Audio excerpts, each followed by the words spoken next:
Okay, so Nikhil, we are live. Do you want to wait for a couple of minutes and then we get started, or would you like to start now? Yes, we can wait for a couple of minutes Okay. for a couple of people to join. Then we Okay. can get started. Okay. So those who are on YouTube, just give us a couple of minutes and we will be starting at 4:03.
Okay, Nikhil, should we begin and then we take it up from there?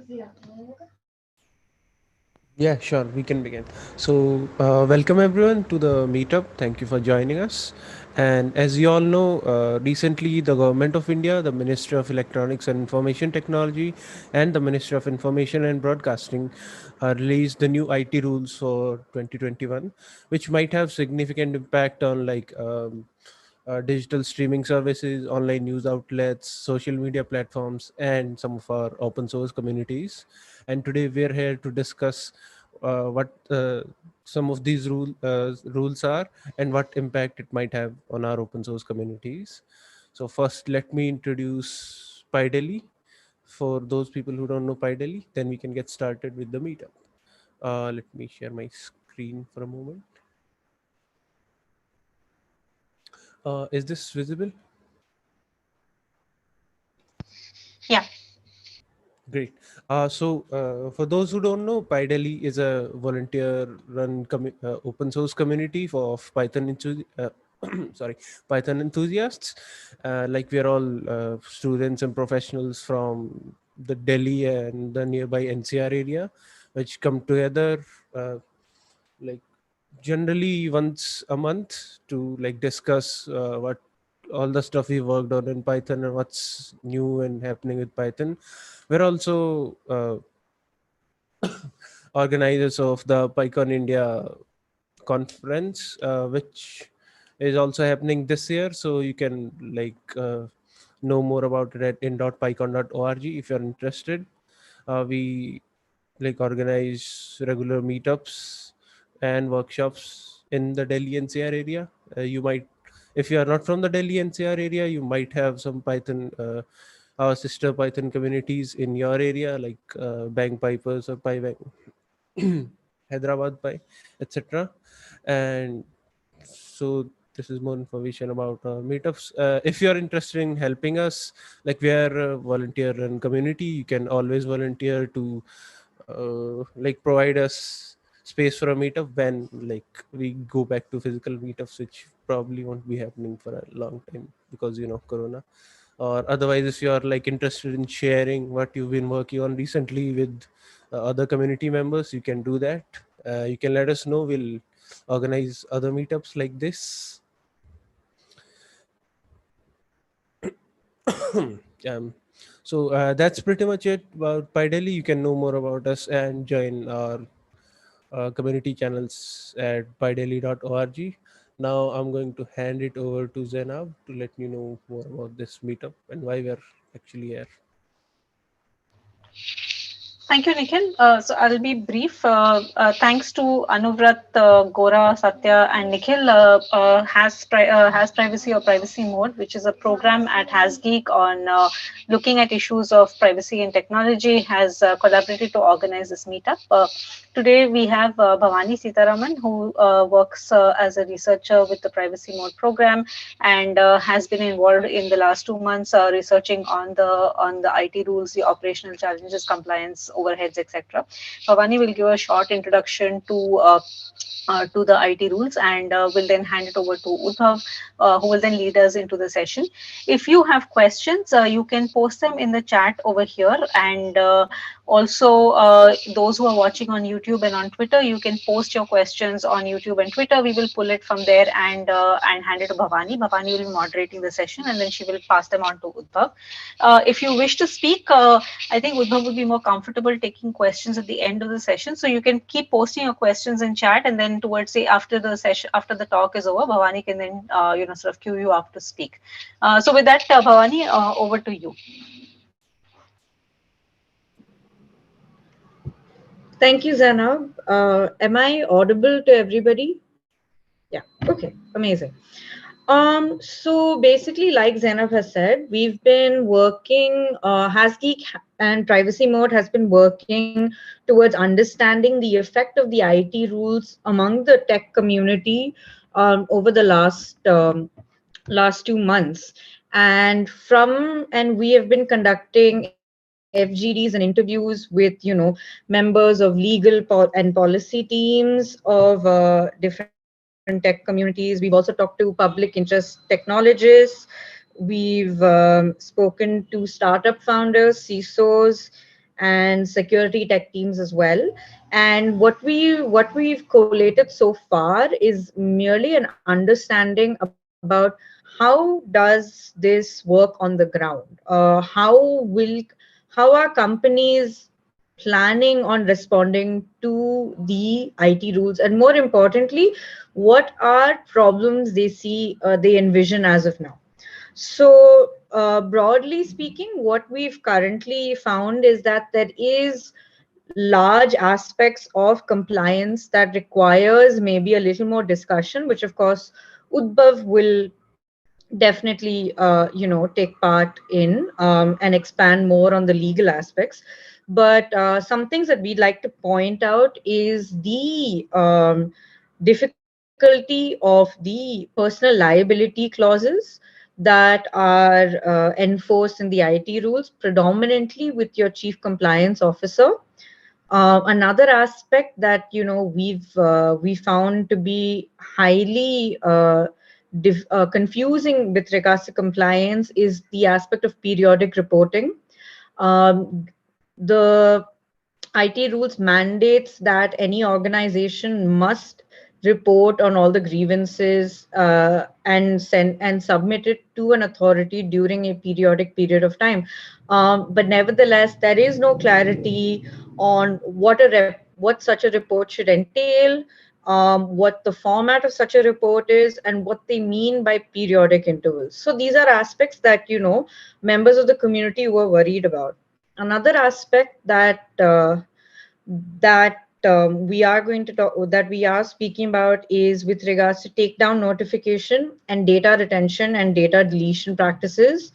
Um, as mentioned earlier, grievance redressal mechanism is an important part of this legislation. So what happens is, um, the institution has a period of about 36 hours and 36 hours to remove any content that is seen as questionable or has been highlighted as a grievance. When such a situation occurs, is that period of time feasible for a lot of these entities? Also take into consideration, we don't know the volume of grievances, right, that come in that period of time. And then after that, another huge aspect of this legislation that individuals are worried about is with regards to privacy. So there is a clause known as the first originator clause in the legislation that requires one to track down who the first originator of any type of questionable content, whoever who is the first Indian who has created this type of any type of questionable content, which means to what degrees of privacy are we talking about? How far is that clause willing to remove encryption practices is also something that we've discussed. How this might even affect freedom of speech is another aspect we've discussed, and these are some points that we've spoken about. And I think a last point that we would want to talk about is the oversight monitoring that is currently seen. A lot of organizations do not know who enforces the rules. They know that they can, that MeitY does contact them with regards to grievance redressal issues, but who do they contact when there are problems, is when grievances are not resolved in a specific way or format. So these are the large sort of brackets that we've observed when we've been doing our FGDs with regards to this law. And in the recent past, we've also seen many large, tech entities also, file public hearings and writ petitions in courts. We see digital publications like News Minute, The Wire, and the Quint, who have filed cases in the Delhi High Court. We've also seen Google as well as WhatsApp also file cases with regards to the IT rules as well in the Delhi High Court. So without further ado, I guess we can speak to Udbhav. Udbhav, are you there? Hi, Bhavani. Thank you so much. Yeah. Hi, So everyone. Udbhav, yeah, sorry. Go ahead. Sure, Bhavani. No, please feel free. I'm happy to for you to introduce myself, but also just to spend 15 seconds talking about what I do. Is that all right? Yeah. Please go ahead. No problem. Sure. Thank you. Hi, everyone. I am Udbhav Tiwari. I'm Mozilla's public policy advisor for the Asia Pacific region. I'm based in New Delhi in India, and over the last 2 years for Mozilla, I've been working on various issues that impact the open internet, which is data governance, intermediary liability, content moderation, encryption, and connectivity. I thought that over the course of the next maybe 15 to 20 minutes before we sort of really move on to questions, I would broadly try to do four things. The first is give y'all a high level overview of what intermediary liability is, some of the global sort of history and its Indian context and how it's developed over the last couple of years, largely in the interest of showcasing how the legal regime that governs intermediary liability in India has evolved as well, but using real world examples and not really getting into laws or things like that. Then covering why intermediary liability is important, what are the different ways in which it has allowed the internet to grow and develop fundamentally in the way that it has. Thirdly, talk a little bit about the rules and talk about some of the sort of high level provisions within the rules and what sort of impact they can have on the internet. And then finally have a sort of dedicated section that can answer any questions that you all may have as well. In case you are in front of a computer or would like to sort of have something to read along while I'm talking, or as later, in the chat, in the Zoom chat, I've also just shared a link to a blog post that Mozilla has put out about this that sort of contains a high level summary, and post the doc, we can also sort of leave it as a comment in the YouTube channel as well, or just Googling Mozilla Open Internet India should sort of bring this up as one of the results. So having said all of that, I think first we'd like to start off with what is intermediary liability, right? It sounds like a very legalistic word that seems to say complicated things, but at a fundamental basis, it simply means that platforms, no matter what that platform is, and everything from Google search to Amazon Web Services to a blog that you host to the chat that runs on Zomato, are all intermediaries. And intermediaries are essentially entities that allow for content to be sent or communicated on their platforms across either two users or multiple users, and sometimes not even just users, but machine to machine communication as well. And intermediary liability is the idea that these platforms should not be liable for the content that is on them unless they are specifically required to, unless they specifically know that there is something going on their platforms, after which, if they don't act upon it, once the government tells them that their content is illegal, then they will become liable for it. At its simplest level, it means that if I say send Zainab a text message that is considered seditious under Indian law, then the platform will not be liable for said sedition until somebody tells the platform that that message that has been sent across is illegal under Indian law. Here is a government agency or a court saying that it is illegal, and therefore you should prevent it from being sent on your platform. After that point in time, if the platform either completely ignores the request or doesn't act in the way that the law requires it to do, after that point, like the platform can be held liable for that content being on the platform. The similar law apply, like similar frameworks apply to hate speech online, extremist content online, CSAM, which is child sexual abuse materials online, and a wide variety of content on the internet. Fundamentally speaking, this is also called safe harbor, which is that you as a platform or as an intermediary are safe from liability as long as you don't ignore the fact that you are informed about content being illegal and refuse to act upon that content being illegal. Like having explained that at a high level, how does it really operate in practice, right? And I think in order to understand intermediary liability, there are two important things that one needs to know. The first is this law in America called the Communication Decency Act. Now, the Communication Decency Act, or the CDA, is an act that many people call specifically Section 230 of the Communication Decency Act as the fundamental basis upon which the internet has grown and developed in the way it has. And what the Communications Decency Act essentially says is that platforms are free, or intermediaries are free, to regulate or edit the content on their platforms without being held liable for it in any way. And the history behind this is that there were lots of conversations when the internet was sort of really kicking off between like in the early 19 and mid 1990s in America, that platforms will start being held liable for allowing certain speech on their platforms and not allowing certain speech on their platforms, whether this were aggressive reviews, whether there was trolling, or whether it was otherwise illegal content. People started saying that unless platforms are given some sort of a protection against the idea that if they act upon a piece of content, they will be protected from liability against it, then they will be forced to either take down too much content or do over censorship, something that I will talk about in a bit, or alternatively, shall simply allow all sorts of content to simply be on that platform, which will not be good for users and society in general. Which is what led to the first so-called intermediary liability law in America, called the Section 230 of the Communication Decency Act. And you may have also seen in news and like in general, in like public discourse, the idea that even in America, there are many conversations around how Section 230 of the Communications Decency Act should be amended so that it can now be like reformed to account for the new ways in which platforms have and the power that they fundamentally enjoy in society. Activities like the deplatforming of President Donald Trump in the United States of America is also another instance that has sparked that debate. Now, why is all of this relevant in India? So India didn't actually have an intermediary liability law until some time, until the IT Act was amended in 2008.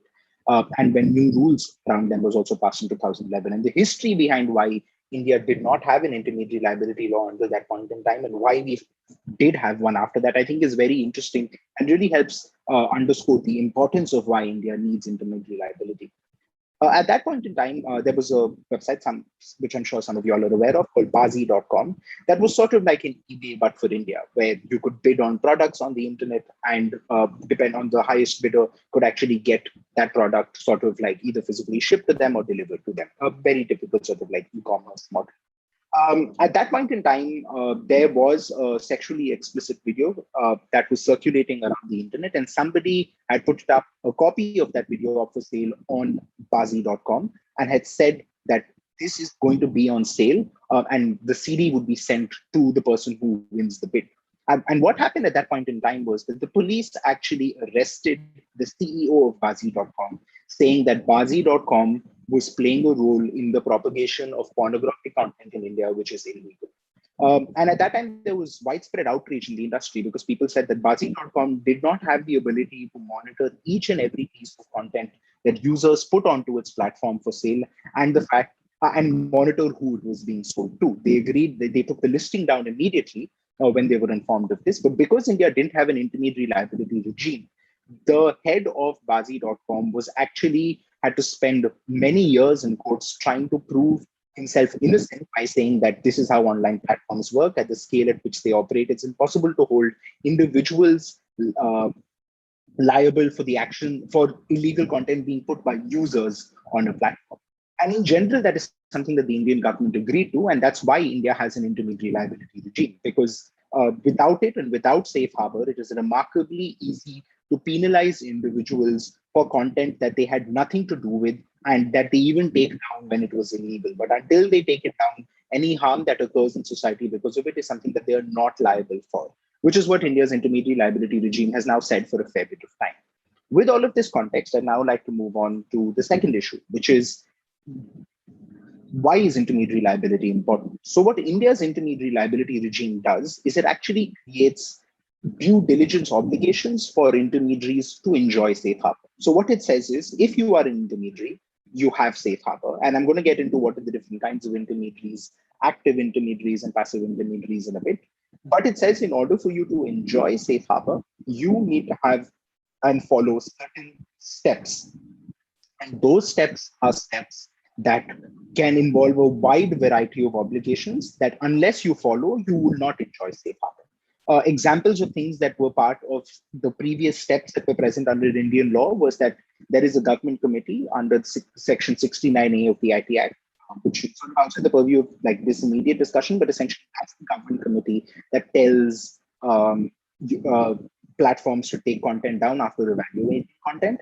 If that committee tells you that this piece of content should be taken down, then you have to take it down. And if you don't take it down, you don't enjoy safe harbor for that particular piece of content. Similarly, there are other provisions that platforms would have to share data if law enforcement agencies made a demand for that information too, which is actually present in the latest 2020 draft. And there are many such other obligations that were present in the intermediary liability framework that were the due diligence obligations that platforms needed to comply with. So if you follow those due diligence obligations, do you enjoy safe harbor? If it can be proven you did not follow them, you do not enjoy safe harbor and therefore could be held liable for that piece of content. Given the technology sector in India, you can certainly imagine that like every startup that involves an interaction between two entities or multiple groups of entities in some form or the other is an intermediary. The chat function inside Dunzo and Zomato is an intermediary. An IRC server that you or I may run is an intermediary. A chat server that we may run on Discord is also at the end of the day an intermediary. And the broader scope of intermediary is so wide. There have other laws and regulations in the world that actually explicitly split up intermediaries and call them and provide different obligations for different kinds of intermediaries.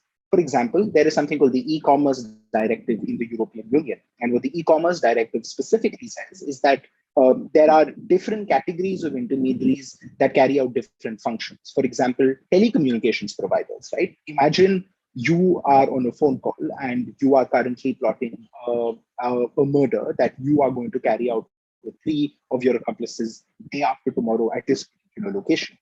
Now, just imagine if somebody held your, say, service provider, hypothetically an Airtel or a Reliance Jio, liable for the fact that it is a party or an accessory to carrying out that murder because that conversation took place on their network or took place on a phone call that was run through the Airtel network. That seems like a pretty ridiculous idea, right? And then that's something that like equally applies to so many ideas on the internet as well. So keeping this in mind, the e-commerce directive says that if you're a telecom services provider, then these are the obligations that you have to carry out to avail safe harbor. If you're a platform that sells services or provides services, then these are the obligations you have to carry out. If you're a communication platform, then these are the services you have to carry. And like all of these categories have different levels of obligations in them. The reason I mention all of this is that India's regime does not have any of this sort of sub-classification the way that I've described. And because of that, there are many issues that sort of start to arise. The first is that unless an intermediary really enjoys safe harbor, it's very, very easy for them to comply with any request that entities ask them to take down content because of the fear that they will end up losing their liability because of it. And there's a very interesting example that I'd like to give specifically about how over censorship and intermediary liability works. So there is a very sort of important case under Indian law called Shreya Singhal versus the Union of India, which is something that is also linked in the blog post that I've shared in chat. But also otherwise, just Googling Shreya Singhal versus the Union of India will bring you many useful summaries. You don't necessarily have to read the whole judgment. But what those rules did was, before the judgment came out in, I believe it was 2015, there were three entities that could ask platforms to take content down. The government could, the court could, and finally, any user. Which means that if you and I got into an argument on a Facebook, say, post thread, and if you thought that I defamed you, you could just write a notice to Facebook saying, this person has defamed me, take this piece of content down. And there was an appellate mechanism, but essentially anybody could report any content that they discovered to the platforms, and that was considered notice to the platform for that content being illegal. As you can imagine, people used to send thousands of things that sometimes just used to annoy them. And there is this research institution in Bangalore and with an office in New Delhi as well, called the Center for Internet and Society, that did a fantastic piece of research around this around 2012. But what they found out was that they essentially did a sting operation, which is that they sent over 100 approximately fake takedown requests, which is content that was perfectly legal, but they just claimed that it was illegal to different internet service providers and asked them to either take the piece of content down or to block that content from being served on platforms. And the vast majority of that content, despite it completely being legal, was blocked by those internet service providers. What that showcased, and this is something the Supreme Court actually used and cited in the Shreya Singhal judgment, is that if you create an obligation where unless you comply with the request that somebody who is authorized by law is giving you, then people, in order to be legally safe, will simply comply with that request and will not do the due diligence that they are required to actually determine whether that content is legal or illegal. And because of that, report and the research around this, the Supreme Court actually struck down that part. They said that users cannot report to platforms that content is illegal for it to mandatorily be taken down. Platforms will have the notice for a piece of content being illegal only when either a court or a government agency does. And now, as you can imagine, with this entire sort of framing, the due diligence obligations that could cover intermediary liabilities essentially prevent over censorship. They they allow platforms to sustainably scale and grow, and they also ensure that in general ideas like the freedom of expression, privacy, and security are things that platforms can continue to build features for as long as they aren't held liable for that. Because imagine I am WhatsApp and the year is 2013 and I'm deciding I am going to build end-to-end encryption and make it mandatorily available for everyone. Or imagine I'm Signal or any other messaging application that you trust that actually has good end-to-end encryption. And suddenly there is a law that says if you do not have the ability to block content that the government says you should block, then you may be liable under Indian law for that piece of content.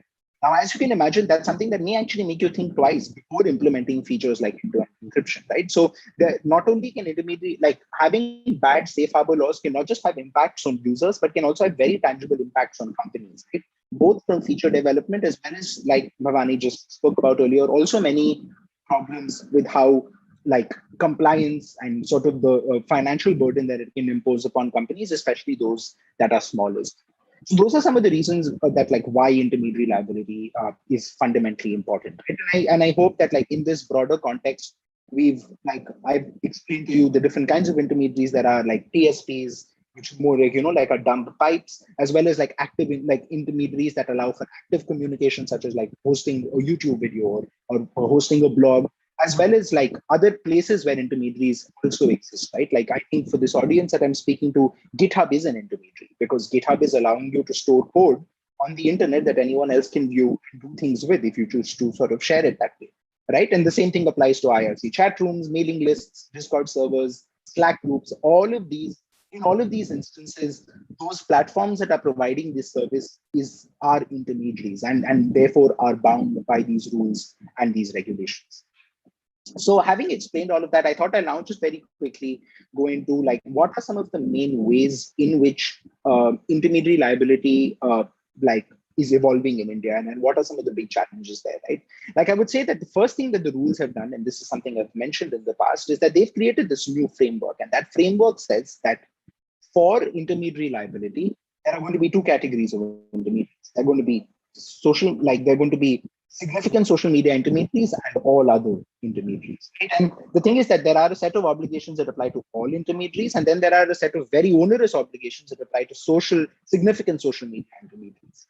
There aren't any special obligations that apply only to social media intermediaries, even though that's a term that's actually used in the rules a couple of times.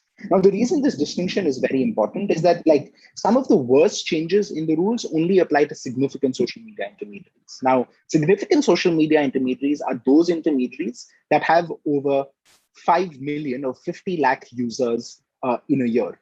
What is a user? Is it daily active user? Is it monthly active user? None of those things are really clearly are defined at all in the rules. And the government has the ability to notify a platform that it believes otherwise should be a significant social media intermediary into one as well. And once you become a social media intermediary, you're supposed to have local compliance officers, right? Like, so as you can imagine, do more than 50 lakh people in India use Slack, or do more than 50 lakh people in India use services like Discord, right? And you can imagine, like, they probably do, like, across all the different services. So everything that I'm saying right now, most people only talk about how Google has to comply with it, or Facebook has to comply with it, or Twitter has to comply with it, all of which is true. But they also, much smaller companies that are used in a far more diverse way also actually have to continue to comply with these rules. And that's something that I think many of us like quite often forget. And what are some of the things that these significant social media intermediaries have to do? Right? Like the first is you have to enable traceability of encrypted messages, which means that you have to be able to say the government will give you a message, say this is the piece of text, this is an image, and you have to tell it when was the first time this message was sent in the country. What that means is it doesn't matter if it's a forward, it doesn't matter if it's been copy pasted by people. All they want to know is the first time this message was sent in the country. And as WhatsApp, which has challenged these rules in court, said that will essentially require for end-to-end encrypted messages a hash of every piece of content that is sent on their platform to be stored associated with the user who is sending it each and every time it has been sent. And as you can imagine, that's very, very scary as an idea, both in terms of the harm that it can possibly cause, but also the privacy and security risks that it creates. The other things that they're required to do is that they're supposed to endeavor to use automated filtering.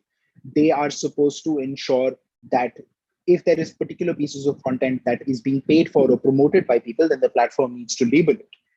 And then there are also a bunch of obligations that are applied on entities that are all intermediaries, right? So both significant social media intermediaries, but also all other intermediaries. So technically, everything that I've said to you about like telecom service providers, Slack, Discord, also have to do a bunch of other things alongside any intermediary, even if you just have like 2 users. So you could set up a blog tomorrow and you could host it on your own server, and you would technically be an intermediary that would be required to comply with some of these provisions, not the provisions around significant social media intermediaries, but the smaller ones.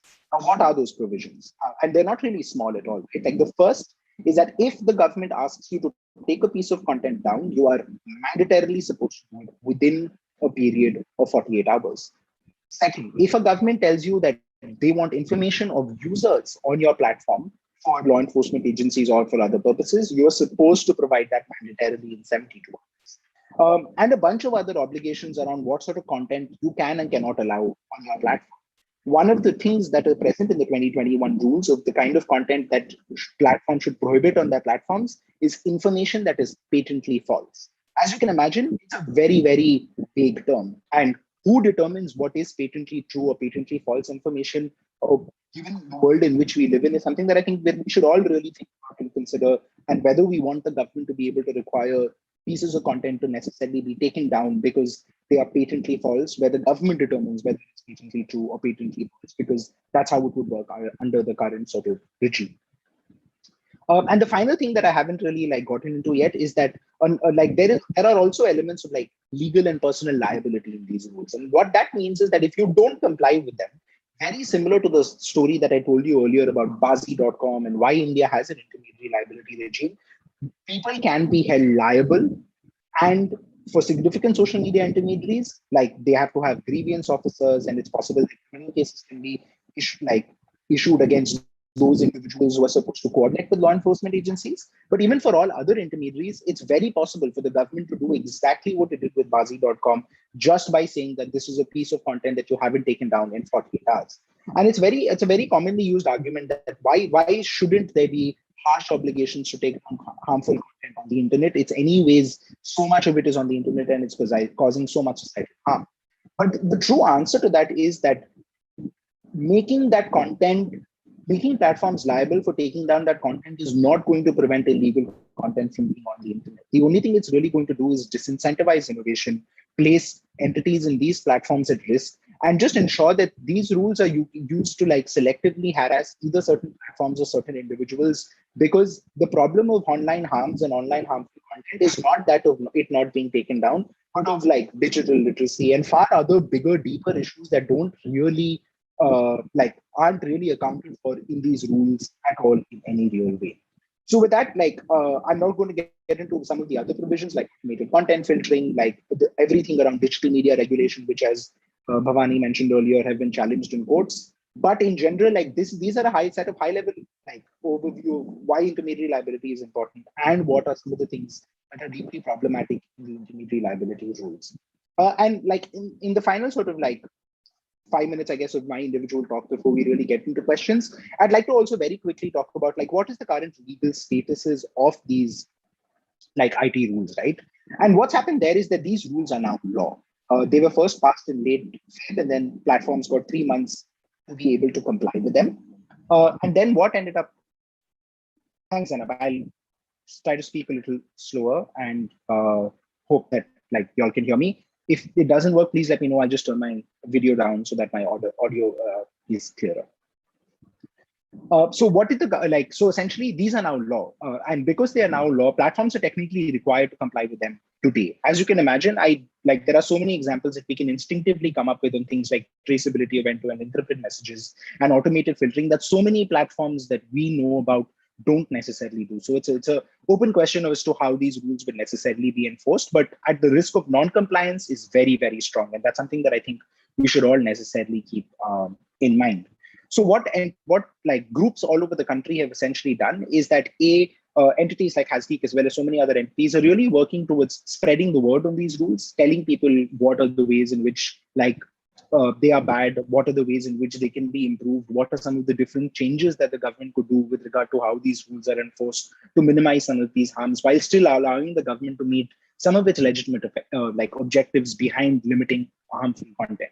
But I think there are also a separate set of people who really decided that because of the way that the rules have now already become law, they need to be challenged in courts. So there, what's happened is that I would say that the challenges around the digital media part of these rules, something that we haven't really spoken about, but these rules also give the central government the power to be able to take down a single piece of news content on an online platform, or to ask an online news platform to amend a particular piece of news content. Something that, as you can imagine, even in print publications, like is very, very hard to do, but it's much easier to do that here for online news content. And because of the sort of vast proliferation of online news content, the registration requirements that these rules contain, the fact that the government can ask you to censor particular pieces of content in a government committee, right? This committee doesn't have a judge, it doesn't have external experts. There are some sort of like self-regulatory mechanisms, but in an emergency, a government committee full of executive members can order for certain pieces of news content to either be taken down or to be amended, as an example.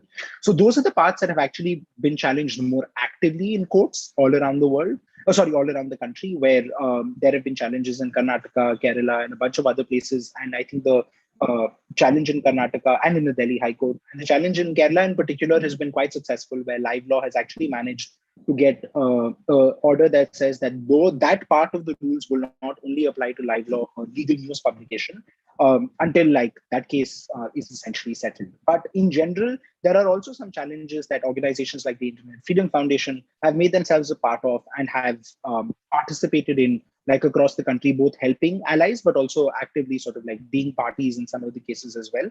But I would say that all of these are at like very, very early stages. Similar to this, there's also a challenge by WhatsApp that has specifically challenged the traceability provisions in the intermediary liability rules as well in the Delhi High Court.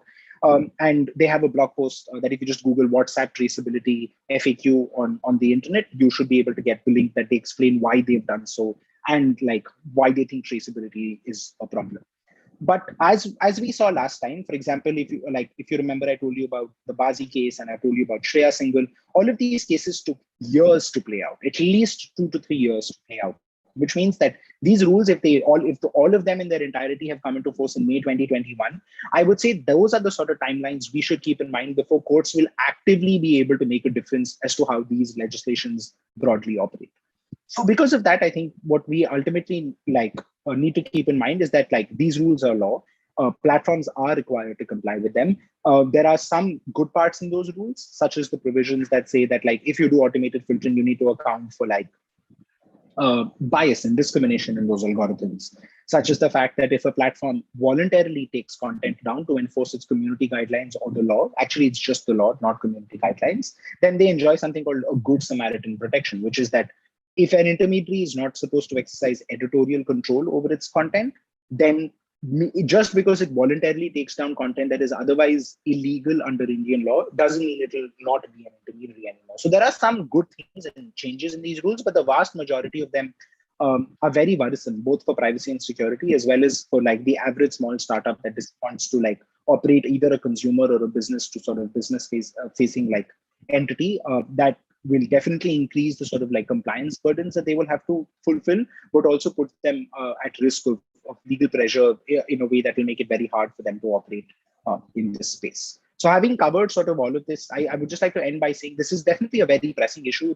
There are many organizations, like I've mentioned in this conversation, like the Internet Freedom Foundation, like the Center for Internet and Society, and others all over the country that are working on this issue. And please do visit their websites, like to understand the issue better, spread the word about them because of how fundamental they are to ensuring that the internet can remain an open space. And with that, I'll like now hand it back to Bhavani and Zainab for any questions that may like come up or anything else that I can help with.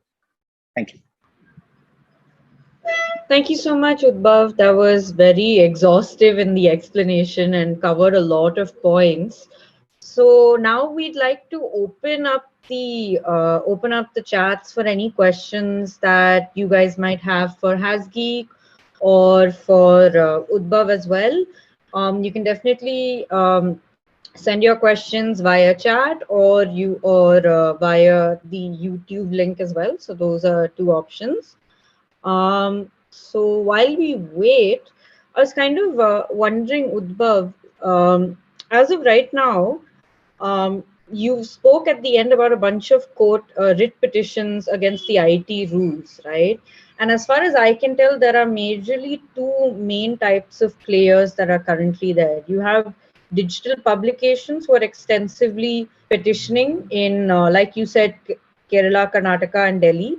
And then in addition to that, you also have larger intermediaries like Google and WhatsApp who've also filed cases. And one thing I wanted to, two things I wanted to ask while we're waiting for, everyone to start raising some of their questions. One is, why do you think both these groups have been so vocal about it? And the second thing is, with regards to the Google case, I think there's another nuance about the law with regards to scope creep that we kind of could expand upon. Because I think as far as I can tell, that case was basically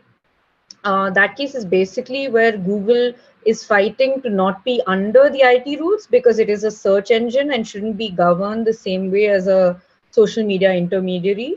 So maybe you could expand on this while we're waiting for some questions to come. Sure. I mean, I think that like that's just one example of the Google case that you described in the scope creep is just one example of why there are many aspects of these rules which are suffering from like definitional ambiguity, right? Unless you define terms very clearly and concisely, it's possible to subjectively impose them upon certain kinds of entities and certain kinds of obligations. And because of that, I would say that like what Google is trying to say is that its search engine is not a social media intermediary. And that process is going to play through in courts. But I can assure you that from the definition of what a social media intermediary is, there are many other entities that may be thought of as social media entities, but aren't social media entities, that won't necessarily have the resources or the wherewithal of Google to be able to necessarily fight them out. So I think that like this approach of like trying to fight a case that is just for yourself so that your particular like product or outlook is excluded from a purview of the rules is something that like is not really scope creep, but like is definitely definitional ambiguity by design, right? Like if a definition is broad and vague, anyone can subjectively choose to impose it against entities in any way that they really want. And that's what platforms are really fighting against. But I think in the long term, the sustainable solution to this is really taking it to like courts and the Supreme Court in a principle level where you don't argue like the various very important, it's not like it's unimportant, like sub issues of implementation, but like fix the problem of the fact that the intermediary liability provision under the Indian IT Act simply does not empower the government to be able to make rules that are as broad and as vague as this to cover everything from all intermediaries, which the previous rules did, but also all digital news content, which many people are contending that it does not. The argument that is being made is that if these rules have to do the things they do, there needs to be a new act. It needs to pass the Indian Parliament, and then after that, it will become rules. The Morning Context publication actually did a really nice story that I think came out just yesterday, actually, that actually showed how they got RTI documentation that showcased the Ministry of INB and the Intelligence Bureau, and a bunch of other people also said that if such content has to be regulated, it's better to pass a law to do so rather than just do so under the rules. So I think like we need to keep that broader framing and context in mind. And while those debates are important, like the solution lies in fixing it for everyone and not just the few powerful companies. Sure, thanks. Udbhav, since we're anyway in a meeting to explain the legislation to the developer community, as what Pi Delhi is a part of, maybe could you expand on how you think this community might be affected by the IT rules? You gave a very broad sort of in-depth explanation about individual rights and overarching business issues. But as an individual in the developer community, do you think there are things that people should be worried about and should be thinking about? I mean, I think that like there are some sort of immediately obvious ones that I believe I mentioned in the conversation as well. Things like code being hosted on GitHub, things like chat rooms that like developers may run on Discord and Slack, and like IRC servers that they or like other entities may host. All of these things are things that fall within the purview of intermediary liability and these rules. And what that will essentially mean is that developers will have to be a lot more careful about what they say in such platforms, especially if it may have the possibility of running afoul of government laws and regulations. But secondly, they will also have to be careful about what platforms they choose, right? Because one could argue that if a foreign-based platform provides these services in India, but doesn't necessarily comply with the entirety of these rules, then it's very, very hard to imagine how like that foreign platform will be allowed to continue providing that service in India. So something that I think all of like everybody on like the Zoom channel, like Zoom, sorry, conversation probably has a Signal account, right? And the Indian government has already started signaling that Signal is not complying with India's intermediary liability rules. And if that escalates and it goes down the way it does, it's very possible an app like Signal may be blocked, right? So at a basic level, there are the issues that like the actions that developers are already used to carrying out via the internet, they will have to be much more careful about. That content may be censored and taken down much more easily. And in general, I would say there is also the compliance aspect of it that is it's actually a developer issue. Like it's like most startups are actually founded by young technology companies are founded by developers. So the amount of sort of obligations that they will have to like and the amount of money that they will have to influence to be able to implement these rules is massive. And because of that, one has to keep in mind that it's very, very hard to imagine how they will be able to do so in the same way that they've done in the recent past before these rules and were necessarily coming to force. So I think it will also impact innovation and other things that developers may be able to do as well. Someone has raised the question, how does the use of Tor services get impacted by these rules? Technically speaking, the Tor service, anybody who hosts a Tor service is, I would say, an intermediary, depending on and these are publicly available numbers, but depending on how many individuals in India use Tor social media, Tor sort of services, it's very easy to imagine Tor being a significant sort of social media intermediary as well, depending on how the government chooses to define that term and if they choose to enforce against it, right? I think it's quite obvious that Tor is a service that is built and designed to overcome government censorship. Uh, for example, if China can pass a law that says Tor should not follow certain thing in a certain way, the Tor service is not going to change its features to comply with Chinese law. It's just simply exist and keep existing the way it already does. And I think because of that, if the Indian government really decides to go after Tor or to say that Tor is not complying with Indian laws and regulations and therefore Tor has to be banned in India, then I think they are certainly empowered under these rules to be able to do so. Whether they will do so is another question. We haven't seen such broad-based blocks in the past ways as well.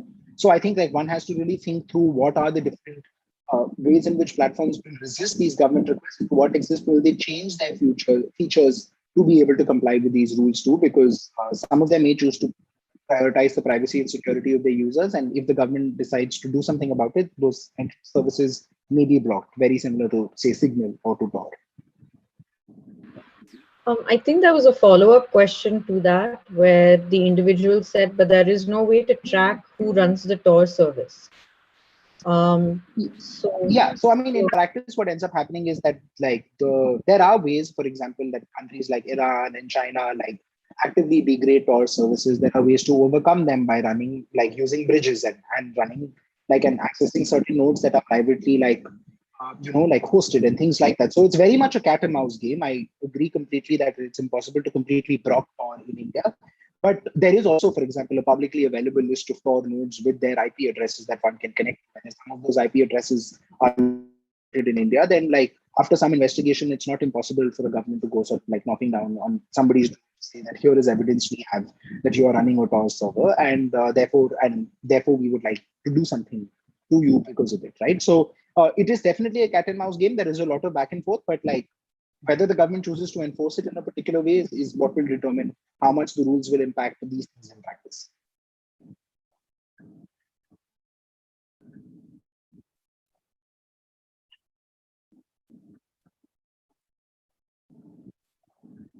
I'm sorry, Bhavani, I think you're muted. Hi, sorry. So somebody else had another question where they're asking, how are strategies to deal with the rules different for content and social media platforms versus transaction intermediaries like payment portals, etc.? I would say that payment portals in general tend to have a lot of onerous obligation that applies to them anyway. Guidelines by Reserve Bank of India, criteria and best practices that are enforced by banks that they deal with, standards like PCI DSS. So I think that the risk for payment portals is much lower, largely because payment portals usually take payment information and pass that on and very rarely are used to actively utilize content in a particular way, where you don't express your thoughts on a payment portal, but you can make payments for someone else's thoughts that say may or may not be controversial, for example. So for I can completely imagine a payment portal getting a request if it is an intermediary in the first place, which there is an argument to be made under Indian law and in financial law that some of them may not be intermediaries because they do know who the user is, they do know where the sort of transaction is going through, so they don't they have a lot of visibility into the process that necessarily takes place. But presuming that they are intermediaries, I think that it is possible for the government to make a request that says, tell me who did these transactions on your platform in the last 72 hours. And I think because of the nature of finance, payment portals will be happy to comply, banks will be happy to comply, and the government will be able to get that piece of information. So we anyways in India don't really have too much privacy when it comes to financial transactions in the government. So I think the risk of payment portals is certainly present, but it's lower than what it would be for other intermediaries. Someone else raised a question about Tor again, and this was with, and it can be sort of a broader question, which is, people can always use Tor via VPN. And this is also something that when we've spoken with other experts in our group discussions has been raised as well, that if you are a bad faith actor, you will find loopholes like VPN to sort of enable practices. So in that sense, is VPN really something that the government can trace or govern adequately? No, I mean, I think that's the whole point, right? Like, I completely agree with the broader thing that like banning good technology will only make it easier for bad people to use it. Like that's something that I completely believe in, and therefore everything that like people are saying both on YouTube and here are true. But in practice, I would like to say that like the goal of law and regulation should not be for there to be 100,000 ways in which people can like break the law, circumvent like navigations. Those things are always possible, and I absolutely agree that it's not going to be like easy for any of these things to completely be. But I think there's the larger point that like it will certainly make legitimate users of these technology feel much more unsafe about using them because they will think that they're doing something illegal when they aren't really necessarily doing something illegal, right? So I think that like no matter what, for example, like very sophisticated blocking and surveillance regimes in like those in China, like those in Iran, exist, and like people are able to get around them and are able to sort of like access the rest of the world's internet, but like not too many people do so because there is an environment of fear and there's an environment of like and there's a chilling effect on what sort of thoughts and expressions you can actively talk about, right? So because of that, I think one needs to keep in mind that the like it's okay if there are technical means to get around the blocks that are imposed by these rules, but like the average user, like the person who's not as technically adept as many of the people like on this conversation are, should not feel threatened by using those technologies, right? And the fact that like laws and regulations like this make it very easy for that to happen. They make it very easy to vilify technology and make legitimate ways to protect your privacy and censorship as something that there's an environment fear about, is something that must be opposed. So I agree that there are technological solutions to get around all of these things. Many of them, like which like I also intend to use if things really get bad. But that does not mean that these laws and regulations are okay, and that should become the base minimum standard where you're supposed to require to utilize services like Tor to be able to access blocked websites. Um, I think sort of piggybacking on that with regards to the sort of vilification of tech, right? Somebody has given an opinion, but I sort of want to articulate it as a question. They're saying that laws always lag behind tech. And who is the user in a mesh network? Amazon is providing mesh networks through Ring and other devices in the US, and ubiquitous networking, and is here through LOT.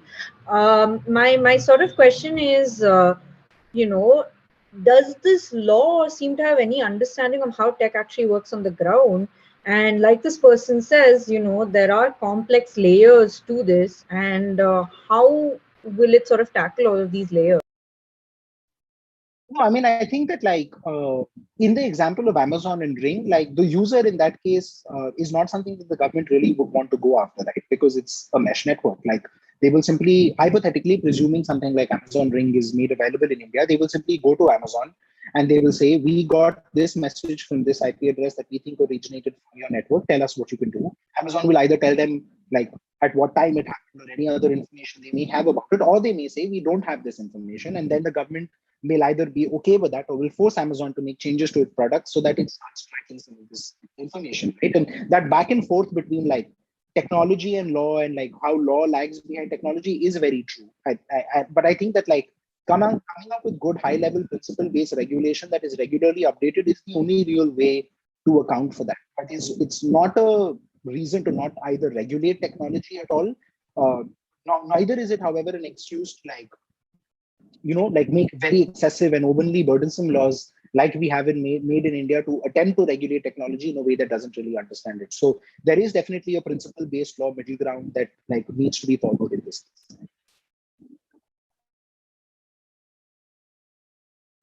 We had just one question where somebody on YouTube basically asked, will it have an impact on adult content? I think because you were talking about Bazi.com, they're probably asking about it. But in general, not just adult content, but content in general in India, how do you think it'll be affected by it? I'm ad-libbing on top of that question. I mean, I think that with regard to like adult content in general, like the consumption of adult content is not banned in India, but like the distribution and the creation of adult content is like banned and regulated in India. And because of that, it's the same cat and mouse game, right? Like websites get blocked, websites come up with alternative things. So, like, does it increase the possible risk or the compliance obligations around this? Probably. Like, for example, like search engines being making links to like adult content available, and if there a law comes out that says all adult content is illegal in India, and therefore you're not supposed to demonstrate like showcase any adult content at all, is an example of ways in which it may end up impacting it. But like immediately, apart from websites being blocked and all of the things that have already been happening in India, I don't see legally why it would change anything apart from making it slightly riskier to like operate in the whole space in general. In terms of otherwise content availability, I think that like we'll definitely see over censorship, right? Like the consequences of not complying with government requests is quite problematic. And if you don't comply with government requests to take pieces of content down, then like the odds are that like the government will be able to come after you much more effectively. And if that ends up happening, like your employees may get arrested, you may have to pay hefty fines, you may be dragged to court, and most people would rather take a piece of content down rather than have to deal with all of that trouble. So I think that like we're only beginning to see the impact of these rules because they've been enforced like for a month, just a little more than a month now, the most problematic parts. But in the longer term, if they stay the way they are, I definitely see freedom of expression and like general content availability taking a hit in India. I think we're getting a lot of questions about traceability. So could you maybe elaborate on the traceability argument and how it came about as part of the IT rules and IL guidelines? And generally, like how is it possible to implement traceability? Yeah, I mean, I also saw some questions around traceability in ring mesh and things like that. And the thing is that the government doesn't really care about whether something is technologically possible or not when it came up with the traceability, right? Like they just want an. So if you have a piece of technology that doesn't allow for that outcome to exist, then you have to change that technology or not utilize that technology, which is equally applies to tracing people on mesh networks, as an example. But also as much and equally applies to things like end-to-end encryption. So at a high level, that's the answer. The government did not make these laws on the basis of how technology works in practice and what are its pros and cons, but by wanting certain outcomes to exist in the first place. Excuse me. So in general, I would say that like, why are they a part of IT rules? They are a part of the IT rules because the Indian government, long back in 2019, like when there were lots of messages that were going around that apparently, excuse me, that apparently were causing like like lynchings and because of like rumors of child kidnapping and things like that in 2018, 2019, said that they were amend intermediary liability rules to like clamp down on those things from happening. And what they said was because WhatsApp is end-to-end encrypted, like if they ask WhatsApp who first sent this message before it went viral, WhatsApp can't do so. And they wanted WhatsApp to like give them that answer. And that's why they have come up with the traceability provision that they have. So that's with regard to why it's a part of the IT rules.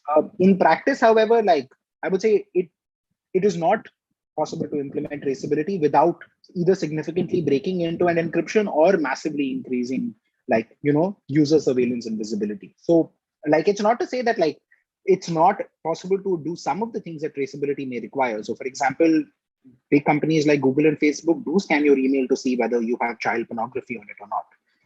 And if you don't and if you have it, like they block your account and they report you to the police, right?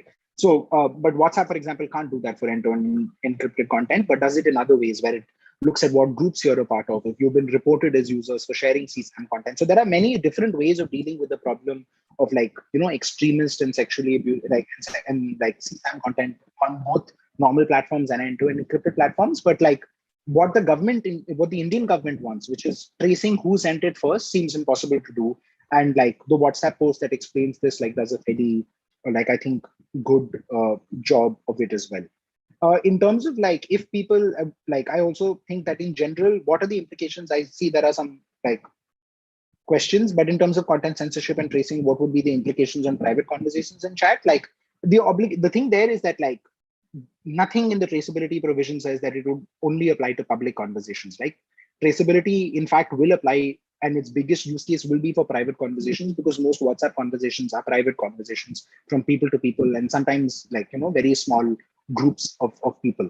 So what like companies like WhatsApp and Signal have two choices. Either they implement traceability and by massively increasing their data collection or breaking end-to-end encryption and like associating metadata of messages with users, number one, or two, like they don't do it, and then like because of that eventually either get banned by the Indian government or get taken to court. So like in practice, I would say that that's the end game that we're moving towards. Who gives in first, what steps we take to get there is what we have to see. But unless courts step in, like I think it's a matter of time before that really ends up happening. Yeah, I think one aspect, so you spoke about the Internet Freedom Foundation and their petitions and how they've sort of worked towards it. But one question raised is, what are the avenues for individuals and communities to advocate for freedom of speech and privacy under the IT rules? How should they go about it?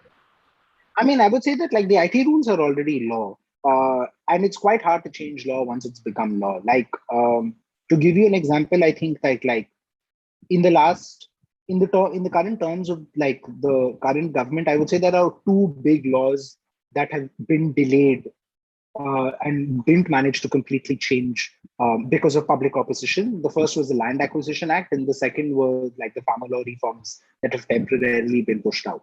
Right, that's the level of sort of sustained public engagement that is required to make everyone aware about the law, and so that people can start really thinking about it. So because of that, I would say like that public engagement on digital rights in general, there are many like great avenues like the Internet Freedom Foundation and like research organizations and entities that I've just mentioned earlier, like CIS in Bangalore, like Hasgeek as well, for like some issues in terms of having a community of users who understands them that people can be a part of.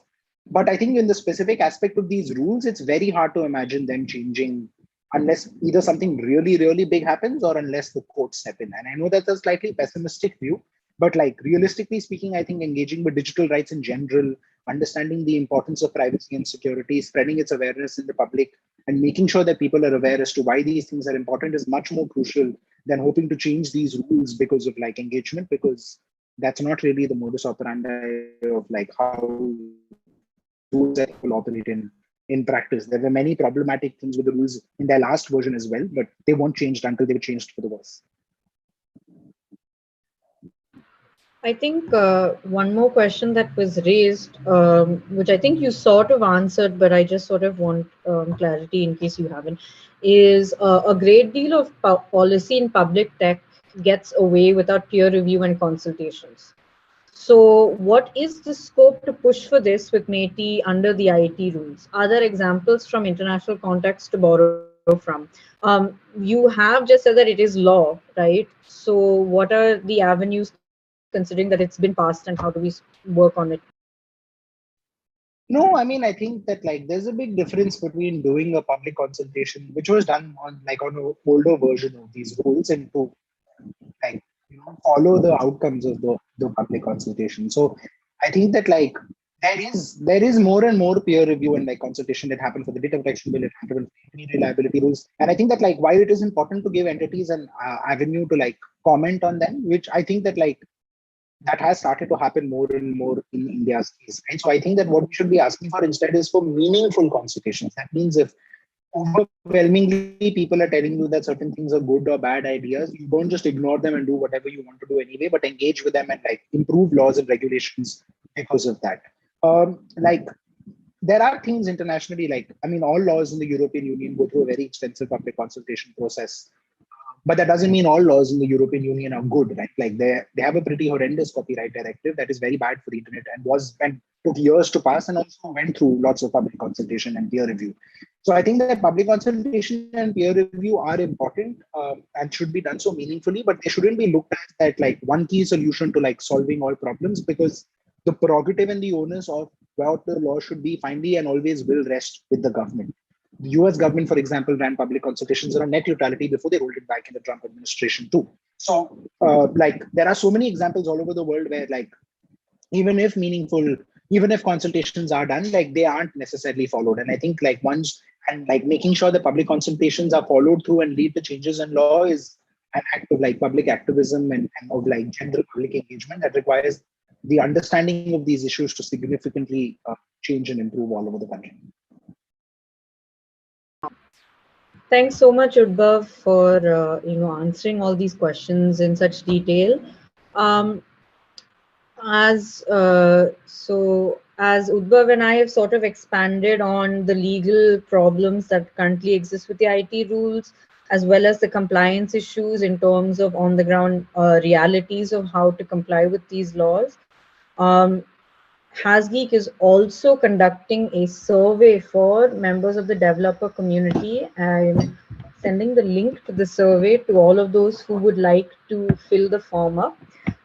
This is a part of the research that we are conducting on the IT rules at the moment, which we spoke about a little bit in the beginning when I spoke about our findings so far. And we hope to have more discussions like this so that the awareness and discussions with regards to such types of legislation can be broadened and discussed more consistently. I would now like to give the mic to Nikhil, who can say the closing words.